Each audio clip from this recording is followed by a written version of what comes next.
بسم الله الرحمن الرحيم الحمد لله رب العالمين والصلاة والسلام على رسول الله صلى الله عليه وسلم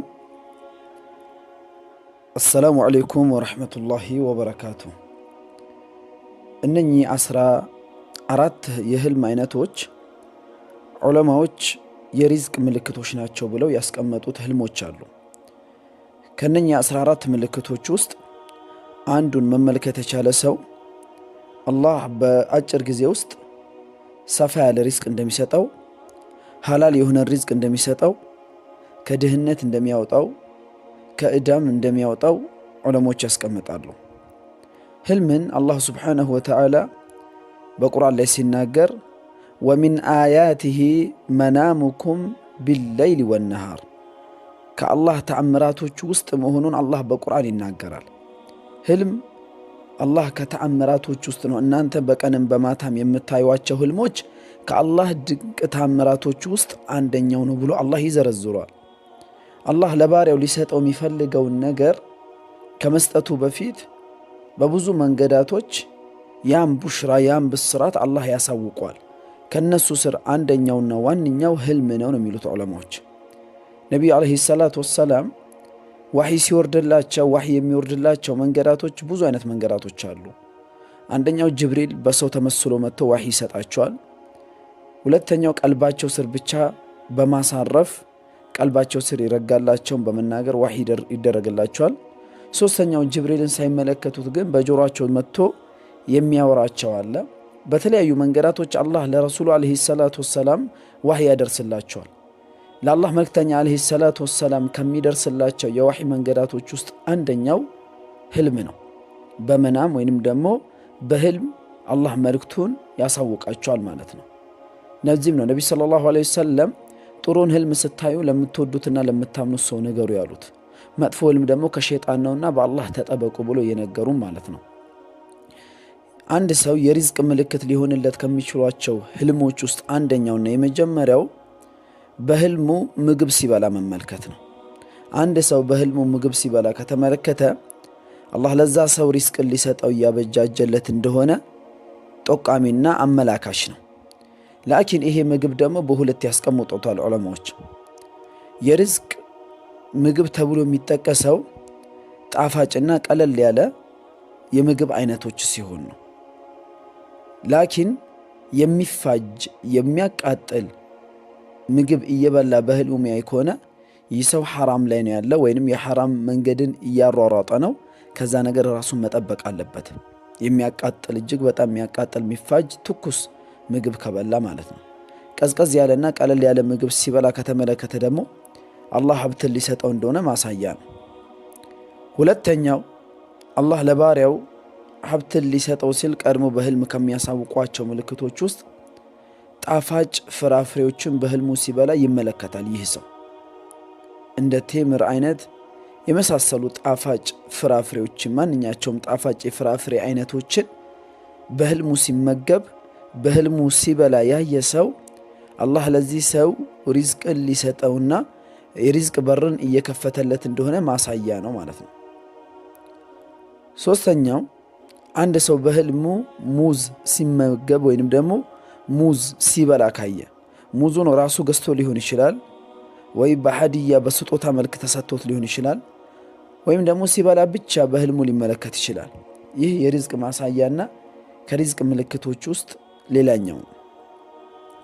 አራተኛው ታማኝ የሆነን ባለስልጣን ሰውየው በኡኑ ዓለም ታማኝ፣ ሰዎች ዘንዳ ተወዳጅ፣ አላህ ባገራለት ያክል ፍትሃዊና የሰዎችን ሐቅ የማይበላ ከጉቦና ከመሳሰሉ ነገራቶች ራሱን ያራቀ በዚህ ማንነቱ በዚህ ጸባዩ የሚታወቅን ግለሰብን ባለስልጣን ሆኖ በህልም መመልከት የሪዝቅ ማሳያ ምልክት ነው ማለት ነው።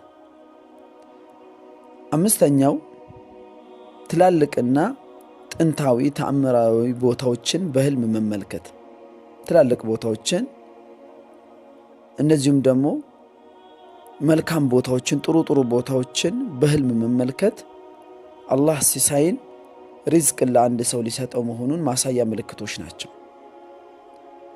ስድስተኛው በህልም ውስጥ መርከብ ላይ መጓጓዝ፣ የመርከብ ጉዞ ማድረግ። ይህኛውም አላህ ለባሪያው ሪዝቅን ሊሰጠው ከሚያሳያቸው ምልክቶች ውስጥ አንዱ ናቸው ይላሉ ዑለማዎች። በመርከብ ሲሄድ አንድ ሰው የሚመለከት ከሆነ፣ የመርከብ ጉዞ ሲያደርግ የሚመለከት ከሆነ አላህ ሪዝቅን ሊሰጠው ማሳያ ነው ነው። ሌላኛውና ስድስተኛው አንድ ሰው በህልሙ መኪና ሲጋልብ ወይም መኪና ሲነዳ ወይም በመኪና ውስጥ ጉዞ ሲያደርግ መመልከት። ይህ ጉዞ ቀለል ያለና ደስ የሚል ጉዞ መሆን አለበት። ለምሳሌ በመኪና ጉዞ እያደረገ በአደጋ የተጨናነቀ በሚያስጠሉ ስሜቶች ውስጥ ሆኖ በመኪና ውስጥ መመልከትን አያካትትም። ደስ የሚልና ቀለል የሚል ጉዞ በመኪና ውስጥ ቁጭ ብሎ እያደረገ መሆኑን በህልሙ ከተመለከተ አላህ ለዚህ ሰው ሪዝቅን እያበጃጀለት እንደሆነ ማሳያው ምልክት ነው ብለው ዑለሞች ያኖሩታል ማለት ነው። ይሄን እንደዚሁም አንድ ሰው ስምንተኛው ኢብኑ ሲሪን ይሄን በኪታባቸው ላይ ያስቀምጡታል። አንዲት ሴት ጸጉሯ ረዝሞላት በህልሟ የምትመለከት ከሆነ አላህ እቺ ሴት የምትሰቃይበትን የፋይናንስ ችግር፣ የድህነት ችግር በጸጉር መርዘም የሪዝቋን መርዘም አላህ ሊያሳያት እንደሆነ የላከላት አሻራ ነው፣ ምልክት ነው ይላሉ። ይህን ተፍሲር ኢብኑ ሲሪንም አኑረውታል፣ አስቀምጠውታል ማለት ነው። ታላቁ የዕልም ሙፈሲር ናቸው እሳቸው። ጸጉር መርዘም፣ ረጅም ጸጉርን መመልከት በህል የራስዮ ሴቲቱ ግን ይሄ የጸጉር መርዘም የራሷ መሆን አለበት፣ የሰው ጸጉር አይደለም። የራሷ ጸጉር በህልም ሲረዝምላት ከተመለከተች አላህ ሰፊ ርዝቅ ሊሰጣት እያበጃጀላት እንደሆነ ማሳያ ምልክት ነው። ዘጠነኛው በህልም ሀዲያ ወይንም ደግሞ ስጦታን መቀበል። ከምትወደው ሰው ስጦታ አምጥቶ ሰጠህ። ያ ስጦታ ትልቅም ይሁን ትንሽም ላኪን ይሄ ሰው አንተ የምትወደው ሰው ነው፣ ይህን ሰው አንተ የምታምነውና የምታከብረው ሰው ነው። በዚህ መንገድ ስጦታ አምጥቶ በህልም ሲሰጥህ ከተመለከትክ ይህ ኢሻራ ነው፣ ይህ ምልክት ነው ከአላህ ዘንዳ ለአንተ የተላከለ የሪዝቅ ባለቤት ሊያደርግህ ማለት ነው። አስረኛው በህልም ቁርአንን መያዝ። ሰውየው በህልሙ ቁርአን በእጁ ይዞ የሚያይ ከሆነ እንዲሁም የቁርአን ስጦታ ሲሰጠው በህልሙ የሚመለከት ከሆነ አላህ ሐላልን ሪዝቅ፣ ሰፊን ሪዝቅ፣ ከድህነት የሚወጣበትን ሪዝቅ አላህ እየሰጠውና ሊሰጠው እያበጃጀው እንደሆነ ማሳያ ምልክቶች ናቸው። 11ኛው በህልም ደስ የሚልና ቀለል የሚል ጣፋጭ ዝናብን በህልም መመልከት። አላህ ዝናብን ወይንም ውሃን በሁለት አይነት መንገድ ይጠቀመዋል።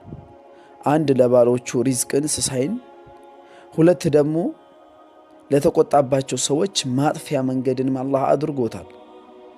በህልም ቀለል የሚልና ደስ የሚል ዝናብን መመልከት፣ በዝናብ ውስጥ መሄድ፣ ቀለል የሚልና ደስ የሚል ዝናብ ውስጥ እንቅስቃሴዎችን ማድረግ ወይንም ደግሞ ዝናብ ብቻ ሲዘንብ በህልም ማየት ከሪዝቅ ማሳያ ምልክቶች ውስጥ ሌላኛው ምልክት ነው ማለት ነው። 12ኛው አንድ ሰው በህልሙ ንጹህ ውሃ ሲጠጣ መመልከት።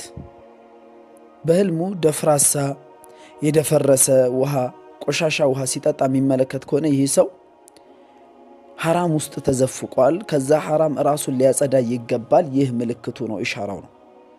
የደፈረሰ ውሃ፣ ቆሻሻ ውሃ አንድ ሰው በህልሙ ሲጠጣ ካየ ከዛ ነገር ራሱን ሊያጸዳ ራሱን ሊያርቅ ይገባል።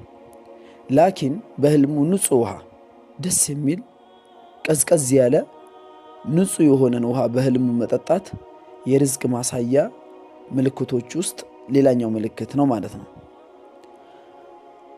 13ኛውና የመጨረሻው ምልክት ሰውየው በህልሙ ማዕድናቶችን የሚያይ ከሆነ ወይንም የሚያገኝ ከሆነ ማዕድን፣ የወርቅ ማዕድን፣ የነዳጅ ማዕድን፣ የተለያዩ ማዕድን ቦታዎችን በህልሙ ሲመለከት ወይንም ደግሞ በህልሙ የወርቅ ስፍራዎች ወይ ነዳጆች ከሱ ቤት ሲወጣለት ሲፈልቅለት በህልሙ ካያ አላህ ለዚህ ሰው የሪዝቅ መንገድን ሊሰጠው ካሰባቸው ምልክቶች ውስጥ የመጨረሻው ምልክት ነው ማለት ነው።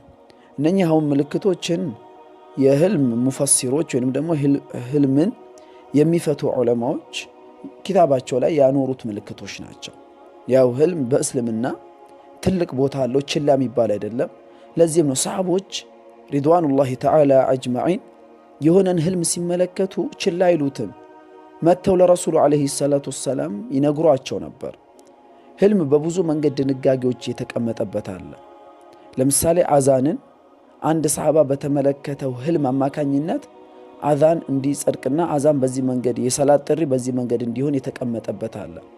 እንደዚሁም ደግሞ ሰሃቦች ማላቸው ላይ ማሻአላህ ወሻአ ሙሐመድ ማሻአላህ ወሻአ ሙሐመድ የሚል ማላ ሲምሉ አንድ ሰሃቢይ በህልሙ ተመልክቶ ወደ ይሁዳዎች ዘንድ ሄደና እናንተ ይሁዳዎች ሆይ አላቸው፣ እናንተ እኮ ጥሩ ሰዎች ነበራችሁ፣ ይሄን ንግግር ባትሉ ኖሮ ዑዘይር የአላህ ልጅ ነው የሚለውን ቃል ባትጠቀሙ ኖሮ ምርጥ ሰዎች ናችሁ ብሎ በህልሙ ለይሁዳዎች ሲነግራቸው፣ ይሁዳዎችም ደግሞ መልሰው ምን አሉ? እናንተ ሙስሊሞችም እኮ ጥሩና ምርጥ ሰዎች ነበራችሁ፣ አላህ ከፈለገና ሙሐመድ ከፈለገ የሚለውን ቃል ባትጠቀሙ ኖሮ ብሎ ይሁዳዎች መለሱ።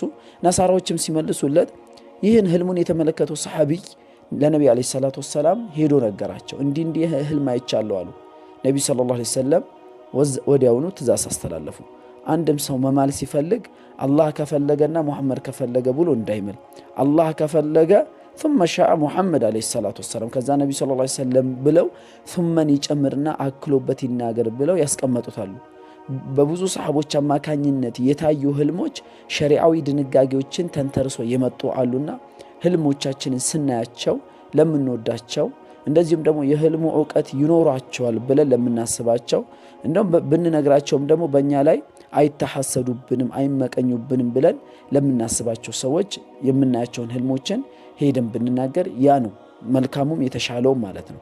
የሚያስጠሉ ህልሞች፣ የሚያስፈሩ ህልሞች፣ በቅዠት የተሞላ ለመናገር የሚከብድ የሚሰቀጥጡ አይነት ህልሞችን ደግሞ ለማንም ባንናገር የተመረጠ ነው ማለት ነው። ነቢ ሰለላሁ ዐለይሂ ወሰለም በቅዠት የተሞሉና ምቾት የማይሰሙ ህልሞችን ካያችሁ ከሸይጣን ነው አዑዙ ቢላህ ብላችሁ በአላህ ተጠበቁ፣ ህልማችሁን ለማንም አትንገሩ ያሉ ሐዲሶች ስላሉ ማለት ነው።